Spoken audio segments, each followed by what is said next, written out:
Funkworm from indiehiphop.net with the legendary Tom Silverman from Tommy Boy Records, now Tommy Boy Entertainment, right? Yep. We're here to talk to him about the new music seminar and find out more about it and get some information about what's going on with the music industry. Tom, what is the new music seminar? The New Music Seminar, I'm leaning forward just so that you can get my voice in Sure. a little bit better.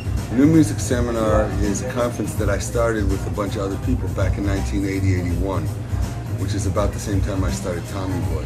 Actually, a little before I started Tommy Boy, actually. It's a conference that's designed to be the cutting edge of the music business, to define where the music business is going in the future, and as a portal for people who are not in the music business or not successful yet in the music business to become successful in the music business. And that's what it was for 15 years when it ran from 1981 to 94, the glory days of the seminar when we had 8,000 people from all around the world. We started the battle for world supremacy, DJs and MC battle. It was the first thing. I helped create that. We were the ones who helped bring hip-hop to the mainstream back as early as 1981. Where we had, in 1982, the first exhibit on scratching, when nobody had actually ever seen that before, until much, much later on. So that was the place where it started. It's also the place where house music sort of evolved. The Chicago DJs that would come to the seminar would go and see Larry Levan playing down at the Paradise Garage and go back to Chicago and make records that sounded like the music he was playing. And they called it house music, and then they brought their music the next years back to the seminar, and the British and European DJs would hear this house music from Chicago and bring it back to England and play it there, and it helped that spread. So it was like a catalyst for change in the music business, where new ideas and new music could spread, and people, as crazy as they were, had a chance to express themselves and make it in the business. With the reports of CD sales and music sales declining, more specifically for major label artists, how can independent artists remain optimistic about the future of the music business? Well, independent artists are the only ones who can remain optimistic. The facts are this: there are 5 million artists that have MySpace pages, probably another couple million that don't have MySpace pages, and those are active MySpace pages. There's really 9 million overall, but there's 5 million active MySpace artist pages. So assume there's, say, artist population of 6 million artists. So that's what you're competing against if you're a new artist trying to break. Last year there was 105,000 albums that got released. Out of those 105,000, only 1,500 of them sold over 10,000 units. 1,500. Now, I did a little research on those 1,500, and I identified that only 200 or less of that 1,500 were passing 10,000 for the first time.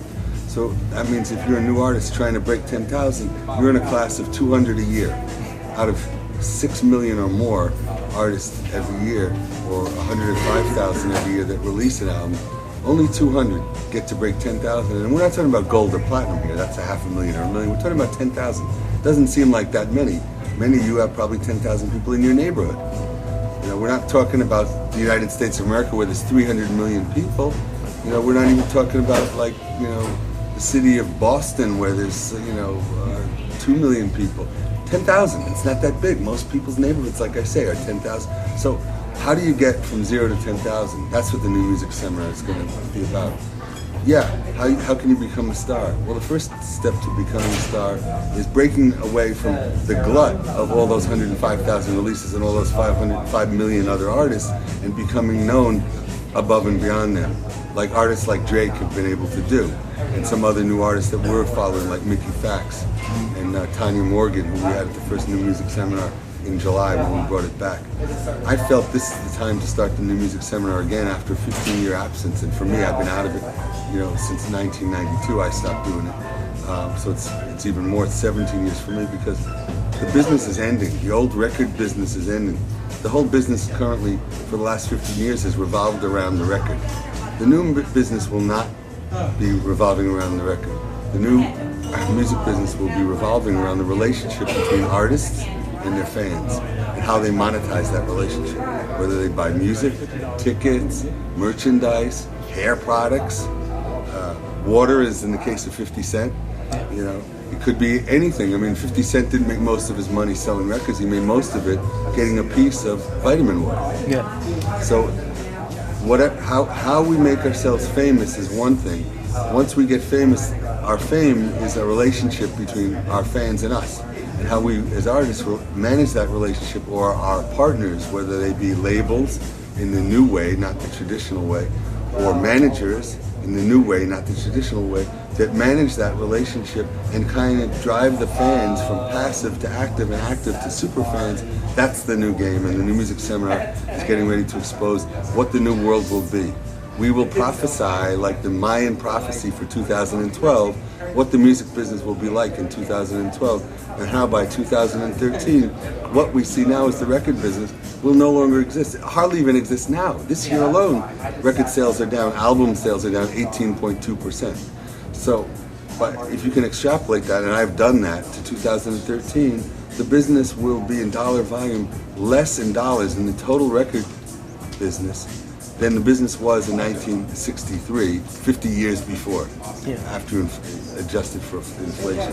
But we're not going to talk about the woes of the old business. It's not savable. In the new world, all we have to understand is artists will always have fans. Some artists will have more fans than others.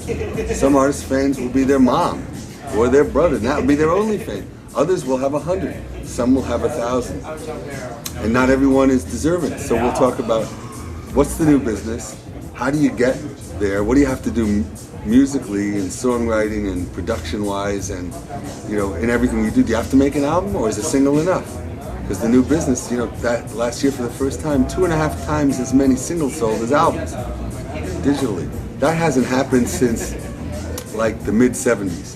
And it has been since the 60s, or the late 50s, where record sales were at their peak for singles. Maybe it was 4 times as many singles sold as albums. I think by 2013, 6 to 8 times as many singles will sell as albums, because people digest music in small bits, and they don't have a lot of, just like people say everyone's attention span's getting shorter. Give me the song. They want the song. If I love the song, I'll try another one. And then maybe I'll fall in love with the artist and become a fan of the artist, especially in urban and hip-hop music. It all starts, all of my artists, De La Soul, Naughty by Nature, Digital Underground, I can point to one song that launched their entire career, and without that song, from Africa Bambaataa all the way to Coolio, all those artists launched with one song, and then another song, and then another song. But if they hadn't had the one, there wouldn't have been another. I can't even think of the hundreds of artists I had that I ended up dropping that never had that one song I thought they could get. It's not just that the group is good; they have to have that hit song, and it may be different in rock. Where in rock you can make your bones on the stage, and if your stage show is wild enough, like your Marilyn Manson or whatever, you might not need to have a hit song to drive that career, because all of the other stuff makes up for it. So we look at, in the business, we have 4 movements at the New Music Seminar. We have a keynote, which we call the prelude, and then we have 4 movements, and the 4 movements are like movements to a symphony of ideas. And the first one is about the philosophy of the new music business that I just described to you. The second one is about marketing. Is Facebook, MySpace, and Twitter enough? The answer obviously is no. But you have to learn why, and you have to learn how some of the old stuff works better than some of the new stuff, what works and what doesn't, how to innovate. The third is about the creative process, making the song, the recording, the concept of the group and image, and the show, and how at least 3 out of those 4 things have to differentiate themselves radically from everybody else that's out there to have any chance whatsoever. How much music do you all hear that sounds just like everything else? Well, that's not happening. It's not good enough. You're up against 100,000. And by the way, the 105,000 that came out last year was up from 79,000 the year before. So if that growth continues this year, and it should, because TuneCore and other things make it cheaper and easier than ever before to get a record released, at least distributed, there'll probably be 125,000 albums that come out in 2009.